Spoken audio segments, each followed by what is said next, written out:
लोकसभा में immigration and foreigners bill पर गृह मंत्री अमित शाह ने बिल के प्रावधानों पर विस्तार से जवाब दिया। उन्होंने कहा कि भारत में आने के लिए वैध पासपोर्ट, वैध वीजा अनिवार्य होगा। बिना कागजात के भारत में प्रवेश करने पर कानून सम्मत तरीके से सख्त कार्रवाई की जाएगी। गृह मंत्री ने कहा कि इमिग्रेशन कोई आइसोलेटेड मुद्दा नहीं है। देश की सीमा में कौन आता है, कब आता है, कितनी अवधि तक आता है और किस उद्देश्य से आता है, ये जानने का अधिकार देश की सरकार के पास है। ऐसा करना सुरक्षा के लिए बहुत जरूरी है। इमिग्रेशन एक प्रकार से आइसोलेटेड मुद्दा नहीं है। देश के कई मुद्दे इसके साथ जुड़े हुए हैं और कई प्रकार के मुद्दे डायरेक्टली नहीं तो इनडायरेक्टली इसके साथ जुड़ते हैं। हमारे देश की सीमा में कौन आता है, कब आता है, कितनी अवधि तक आता है और किस उद्देश्य तक आता है, ये जानने का अधिकार इस देश की सुरक्षा के लिए बहुत जरूरी है। नवरात्र और ईद के मौके पर दिल्ली में मीट की दुकानें बंद रखने का विवाद बढ़ता जा रहा है। आज दिल्ली विधानसभा में मीट पर पाबंदी का मुद्दा उठा। बीजेपी विधायक रविंद्र नेगी ने विधानसभा में ये मुद्दा उठाया। उन्होंने कहा कि सड़कों पर खुली मीट की दुकानों से दिक्कत होता है।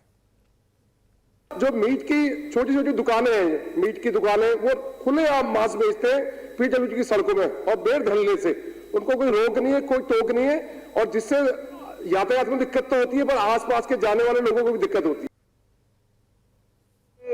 अध्यक्ष जी, सारे अधिकारियों को निर्देश दे दिए गए हैं, कोई भी मांस मच्छी वाला दिल्ली में इलीगल बैठा हुआ है तो उसको तुरंत हटाने का निर्देश हमने दे दिया। चलिए। दिल्ली में मीट की दुकानें बंद करने की मांग का आम आदमी पार्टी ने विरोध किया है।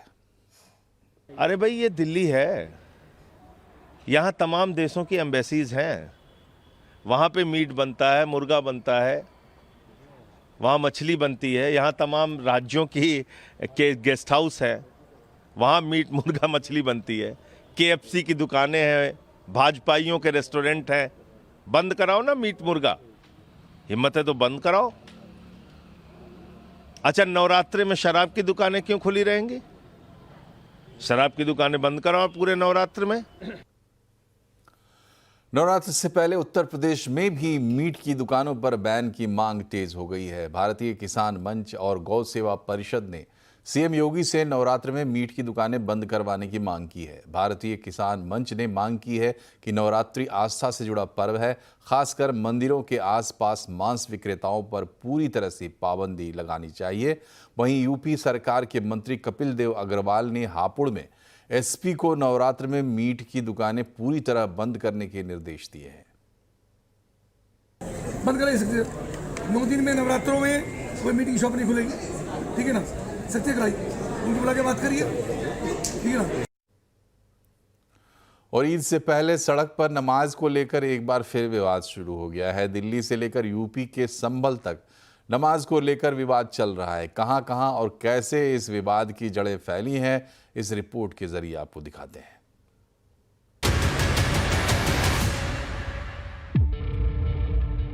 ईद से ठीक पहले देश की राजनीति में एक बार फिर नमाज विवाद की एंट्री हो गई है। इस बार दिल्ली में बीजेपी के विधायक करनैल सिंह ने सड़क पर नमाज को लेकर अपनी आपत्ति दर्ज कराई है और इस सिलसिले में दिल्ली के पुलिस कमिश्नर को चिट्ठी लिखी है।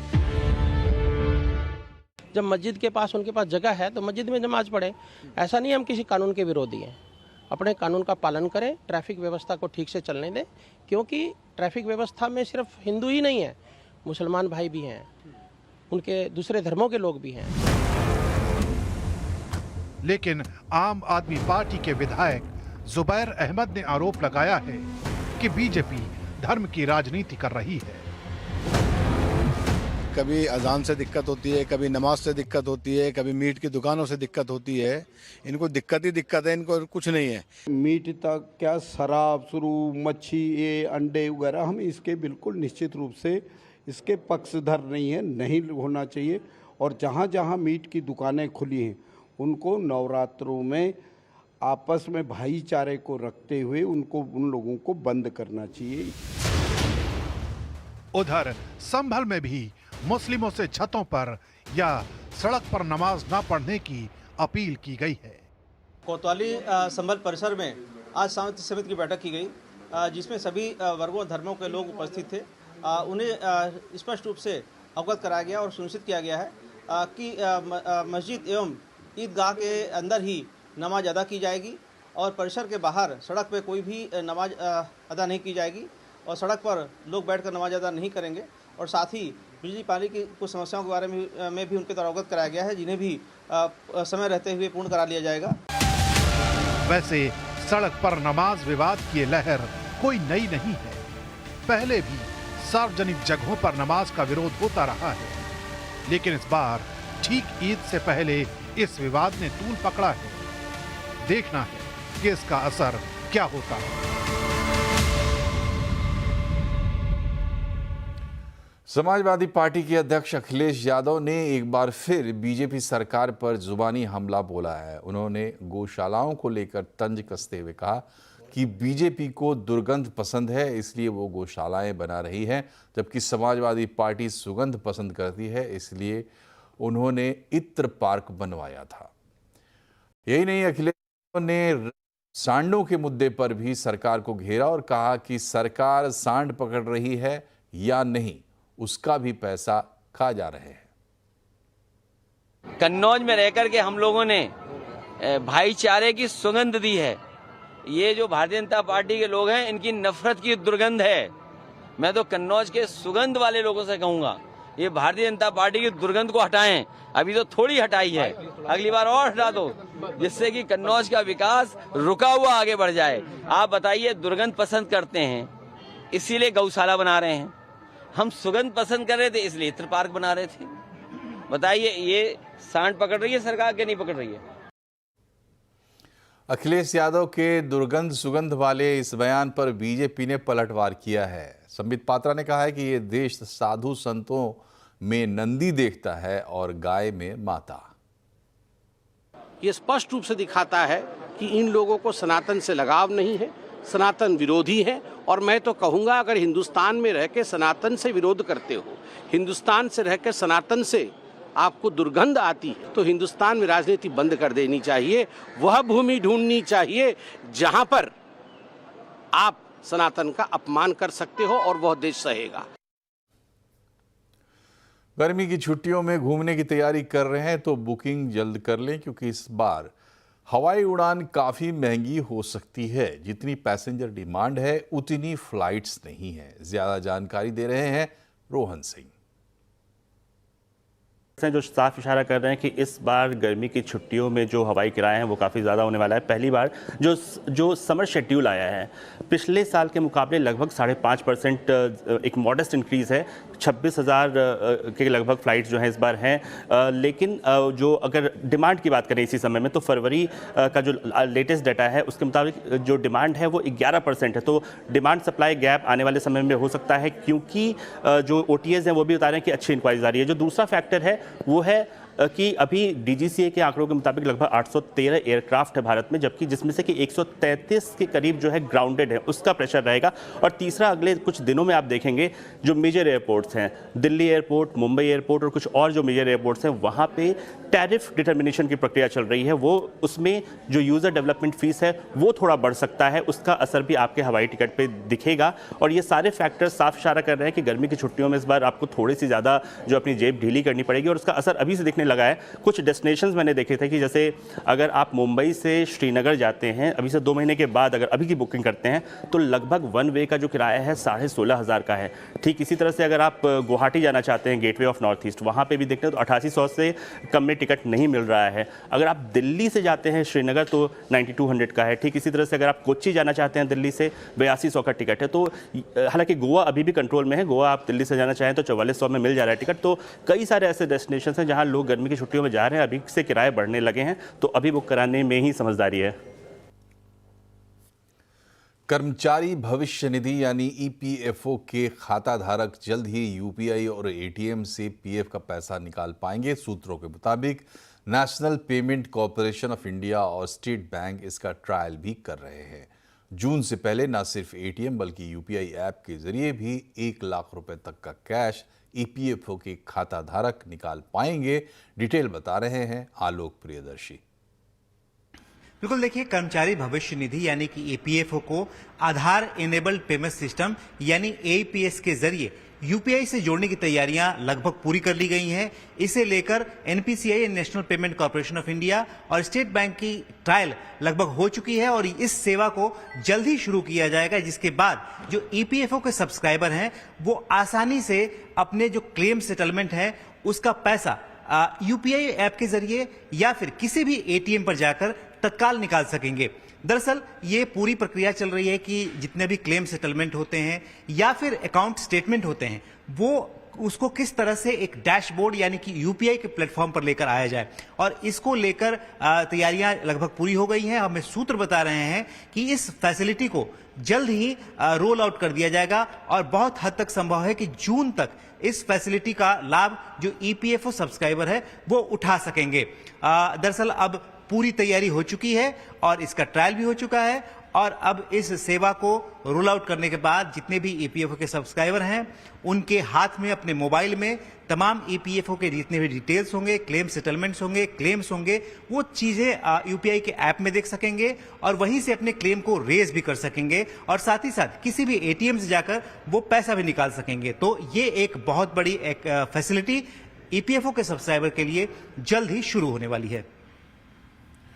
ओला उबर की तरह अब सरकारी कैब सर्विस भी आने वाली है। गृह और सहकारिता मंत्री अमित शाह ने संसद में इसकी जानकारी दी है। उन्होंने कहा है कि सहकार टैक्सी के नाम से नया प्लेटफॉर्म लॉन्च किया जाएगा। आने वाले दिनों के अंदर कुछ ही महीनों में कोऑपरेटिव बेसिस पर ओला उबर जैसी एक बहुत बड़ी कोऑपरेटिव सहकार टैक्सी आने वाली है, जो 2 व्हीलर की टैक्सी का भी रजिस्ट्रेशन करेगी, जो रिक्शा का भी रजिस्ट्रेशन करेगी और 4 व्हीलर का भी करेगी, और उसका मुनाफा किसी धन्ना सेठों के हाथ में नहीं जाएगा मान्यवर, वो ड्राइवर के पास जाएगा। इस प्रकार की हम कोऑपरेटिव लेकर आ रहे हैं। और ये सहकार टैक्सी क्या होगी, इसकी क्या खासियतें होंगी, बता रहे हैं रोहन सिंह। जी, सहकार शब्द सहकारिता से आया है, यानी कि साफ है कि ये जो सहकार टैक्सी है ये कोऑपरेटिव मॉडल पे काम करेगी। इससे पहले भी ओला और उबर के कई विकल्पों पे काम हो चुका है। ओएनडीसी ने भी अपनी सर्विस शुरू की थी, लेकिन इसको ज़्यादा सीरियसली इसलिए लिया जा रहा है क्योंकि इसकी घोषणा खुद गृह मंत्री और सहकारिता मंत्री अमित शाह ने की है। और जो कुछ चीज़ें पता चली हैं कि क्या होने जा रहा है इसमें, तो सबसे पहले तो ये सीधे ड्राइवर को जो पूरा मुनाफा है वो सीधे ड्राइवर तक पहुंचेगा और जो ग्राहक हैं उनके लिए भी जो कीमत है वो काफ़ी कम रखी जाएगी। सभी, चाहे वो 4 व्हीलर हो, 2 व्हीलर हो, ऑटो रिक्शा हो, हर जगह ये काम करेगा। इस पे कोशिशें शुरू हो जाएंगी। साथ ही जो सरकार की योजना है सहकार से समृद्धि, उस पर आधारित होगा ये। ड्राइवर्स को फ़ायदा देना इसकी मुख्य कोशिश होगी। किरायों में एक तरह की पारदर्शिता रखी जाएगी, उसके लिए मॉडल बनाया जाएगा। और साथ ही जो ग्रीवांस सिस्टम है उसका वो काफ़ी मजबूत होगा। अगर कोई शिकायत होती है तो वो काफ़ी त्वरित गति से उसका जो है रिड्रेसल किया जा सकेगा। तो ये कुछ कोशिशें हैं। अभी अनाउंसमेंट हुआ है, अगले कुछ दिनों में इसकी बाकी जो जानकारी है वो भी सामने आएगी। और इस साल प्रचंड गर्मी की आशंका को देखते हुए केंद्र सरकार ने अभी से अलर्ट जारी किया है। केंद्रीय स्वास्थ्य मंत्रालय ने सभी राज्यों और केंद्र शासित प्रदेशों को एडवाइजरी जारी की है। एडवाइजरी में राज्यों को बताया गया है कि आने वाले दिनों में हीट वेव बढ़ने की आशंका है, इसीलिए अस्पतालों में गर्मी जनित बीमारियों और लू से निपटने के खास इंतजाम किए जाएं। आपको बता दें कि गर्मी के दिनों में लू लगने के मरीजों की संख्या बढ़ जाती है और इसके लिए बड़े अस्पतालों में स्पेशल वार्ड, दवाइयां और सप्लीमेंट की ज़रूरत पड़ती है। साथ ही स्वास्थ्य मंत्रालय ने सभी गर्मी को लेकर डूज एंड डोंट्स की लिस्ट भी जारी की है। जम्मू कश्मीर के गुलमर्ग में कुदरती खूबसूरती देखने ही बनती है। बर्फ की चादर से ढके पहाड़ और उस पर बर्फ से खेलते लोग। बड़ी संख्या में लोग गुलमर्ग बर्फबारी का मजा लेने के लिए पहुंच रहे हैं। देखिए ये रिपोर्ट।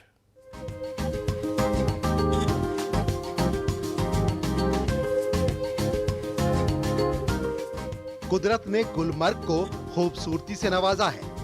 यहाँ हर साल लाखों की तादाद में पर्यटक पहुँचते हैं। गुलमर्ग इन दिनों भी सैलानियों से गुलजार है। गुलमर्ग में स्नो बाइक की सवारी सैलानियों को एडवेंचर का मौका देती है। वहीं गोंडोला की सवारी के बिना भी सैलानी वापस नहीं लौटते। गुलमर्ग के किंग डोरी में स्नो बाइकिंग का अनुभव तो सैलानी करते ही हैं, साथ में यहाँ की प्राकृतिक सुंदरता का भी एहसास करते हैं। सुबह से ही सैलानियों की भीड़ देखने को मिलती है। हमारे साथ आते हैं, वो पूरा गाइड करते हैं कैसे करना है, क्या करना है, तो वो ज्यादा सेफ रहता है। और ऐसा भी नहीं है कि कोई नहीं करने देता, सब बहुत ही ज्यादा हेल्पफुल है। तो a very good experience, wonderful experience. बाकी सब टूरिस्ट वहाँ अटके हुए हैं, आप यहाँ पहुँचे, क्या कहना चाहिए? हम सब पहुँचे हैं, आप भी तो इधर है, बाकी लोग भी हैं वहाँ अटके। डरते हैं? डर तो नहीं, बहुत मजा आया हमको, और स्नो भी गिर रहा है, इसलिए हमारा आनंद और बढ़ गया है। गुलमर्ग में कई लोग स्नो बाइकिंग के पेशे से जुड़े हुए हैं। कश्मीर के ऊपरी इलाकों में बर्फबारी से पर्यटन से जुड़े लोग भी बेहद खुश हैं।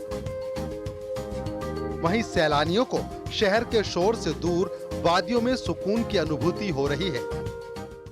हमने फॉरेन क्यों जाना चाहिए यार, इतना खूबसूरती है इंडिया में। हाँ, बहुत, हम पूरी फैमिली के साथ आया हूँ, बहुत एंजॉय किया हूँ। यहाँ का लोग भी बहुत इतना ही खूबसूरत है, खाना भी बहुत टेस्ट है। तो बहुत अच्छा एक्सपीरियंस है।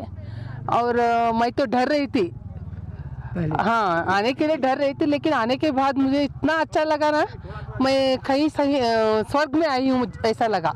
इस तरह सैलानी जहां स्नो बाइकिंग का लुत्फ ले रहे हैं, तो वहीं कुदरत के खूबसूरत नजारों को अपने कैमरे में कैद भी कर रहे हैं। Bureau report. दुबई में ईद से पहले मस्जिदों को रंग बिरंगी रोशनी से सजाया गया है। ये रमज़ान इन दुबई अभियान का हिस्सा है। मस्जिदों की दीवारों पर इस्लामी कला और सांस्कृतिक धरोहर के पैटर्न प्रदर्शित किए गए हैं। अभियान के तहत 4 प्रमुख मस्जिदों, जुमेरा ग्रैंड मस्जिद, अल ख्वानीज मस्जिद, शेख राशिद बिन मोहम्मद मस्जिद और जबील ग्रैंड मस्जिद को सजाया गया है।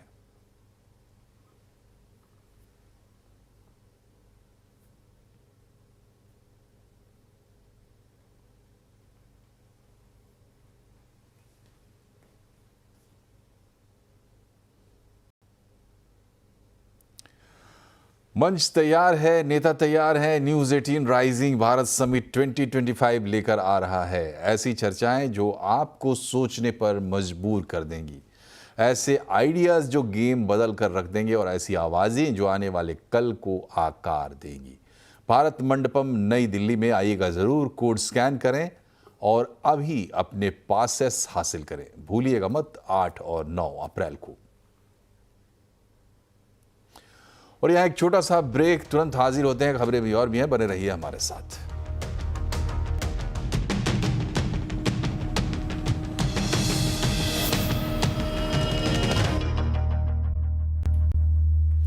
ब्रेक के बाद एक बार फिर से आपका स्वागत है। मार्च सीरीज एक्सपायरी पर बाजार का जोश हाई रहा। लगातार 5 सीरीज की गिरावट के बाद इस सीरीज की पॉजिटिव क्लोजिंग हुई है। सेंसेक्स निफ्टी बढ़त के साथ बंद हुए हैं। Mid cap small cap index में तेजी देखने को मिली है। और आज की डिटेल्स बता रही कंचन नौटियाल। जी, जैसे कि आपने बोला कि आज बाजार में हमें एक पॉजिटिव क्लोजिंग देखने को मिली है। कल के सत्र में हमने देखा था कि बाजार में थोड़ा सा बेयरिश मूड देखने को मिला था, लेकिन वापस से आज एक रिवाइवल आता हुआ दिखाई दिया है। बाकी के इंडाइसेस की बात करी जाए तो रिवाइवल सारे ही इंडाइसेस में है। 2 इंडाइसेस को आप छोड़ दीजिए, ऑटो और फार्मास्यूटिकल। बेसिकली जो ग्लोबल अनसर्टेनिटी बनी थी उसके चलते यहाँ पे सीधा सीधा इंपैक्ट देखने को मिला है, लेकिन बाकी के ऑयल एंड गैस में अच्छा खासा इजाफा है। रियलिटी अच्छी खासी बढ़त के साथ बंद हुआ है। पीएसयू, बैंक, फाइनेंशियल सारे ही इंडाइसेस में एक अच्छी खासी तेजी आज के सत्र में हमें देखने को मिली है। जिस तरीके से आपको पीछे बोर्ड में भी दिख रहा है कि निफ्टी में आज अच्छे खासे गेनर्स रहे हैं। 50 में से 37 शेयर्स ऐसे हैं जहां पे हमें एक अपमूव आज के सत्र में देखने को मिला है। आइए बात कर लेते हैं कि स्टॉक स्पेसिफिक एक्शन आज के सत्र में किस तरीके का रहा है। सबसे पहले अगर हम बात करें निफ्टी के बढ़ने वाले शेयर्स की, तो जो मोमेंटम है, वैसे तो आज सारे ही शेयर्स में अच्छी खासी बढ़त के साथ हमें देखने को मिला है। सबसे पहला नाम आता है हीरो मोटोकॉर्प का। 3.5% की तेजी यहां पे देखने को मिली है। इंडसइंड बैंक कल भी यहां पे एक एक पॉजिटिव मोमेंटम बना हुआ था, लेकिन पिछले कुछ दिनों से ये खबरों में बना हुआ है। उस लिहाज से यहाँ पे हमें ये नंबर्स देखने को मिल रहे हैं। बजाज फिनसर्व 3.5% का इजाफा, एनटीपीसी में भी करीब 2% की बढ़त देखने को मिली है। अगर लूजिंग पॉकेट की बात करी जाए तो सबसे पहला नाम टाटा मोटर्स सुर्खियों में बना हुआ था, उसके बाद 6% की गिरावट। सन फार्मास्यूटिकल यहाँ पे 2% की गिरावट, आयशा मोटर्स 1% और अपोलो हॉस्पिटल में भी करीब 1% का डाउनफॉल देखने को मिला। नंबर्स आप देखिए कि फार्मा और ऑटो पैक के यहाँ पे ज्यादा आपको देखने को मिलेंगे। मिड कैप की बात करी जाए तो बीएससी 6% का इजाफा यहाँ पे खबरों में बना हुआ था। सुबह मैंने मेंशन भी किया था स्टॉक्स इन न्यूज में, बोनस पे कंपनी विचार करने वाली है। पेटीएम 4.5%, मैक्स फाइनेंशियल यहाँ पे ब्लॉक डील के बाद यहाँ पे 3% की बढ़त देखने को मिली है। आदित्य बिरला कैपिटल यहाँ पे भी खबरों में बना हुआ था, उसके बाद 2% की बढ़त यहाँ पे देखने को मिली है। लूजिंग स्ट्रीक की बात करी जाए तो भारत डायनामिक्स 3% की कमजोरी, एयू स्मॉल फाइनेंस बैंक में 3.5% की कमजोरी, सुंदरम फाइनेंस 7% और सोना बीएलडब्ल्यू प्रिसीजन में भी 5% का डाउनसाइड देखने को मिला है because of Trump tariff. Tariff war के जरिए अमेरिकी राष्ट्रपति डोनाल्ड ट्रंप ने सबसे पहले चीन को निशाना बनाया था, लेकिन अब वो इस मामले में यू टर्न लेते हुए दिख रहे हैं। ट्रंप ने कहा है कि वो चीनी कंपनी बाइटडांस के शॉर्ट वीडियो ऐप टिकटॉक की बिक्री के लिए चीन पर लगाए गए टैरिफ में कटौती करने पर विचार कर सकते हैं। बाइटडांस को 5 अप्रैल तक एक गैर चीनी सरकारी खरीदार खोजने की समय सीमा दी गई थी, नहीं तो राष्ट्रीय सुरक्षा के कारण अमेरिका में टिकटॉक पर प्रतिबंध लग सकता है। There are numerous ways you can buy TikTok, and we will find the one that's best for the country, for our country. I'm worried about our country more than anything else with respect to TikTok. And China is going to have to play a role in that, possibly, in the form of an approval, maybe. And I think they'll do that. Maybe I'll give them a little reduction in tariffs or something to get it done, you know, because every point in tariff is worth more money than TikTok. If you think every point, tariff is a much bigger world and TikTok is big. अभी cricketer Yuzvendra Chahal और धनश्री के शादी के बाद breakup के बाद alimony को लेकर चर्चा खूब गर्म है। आवाज अड्डा में आज इसी पर होगी बड़ी चर्चा। शादी में ब्रेकअप, एलिमनी से मेकअप। 7:57 पर जरूर जुड़िए।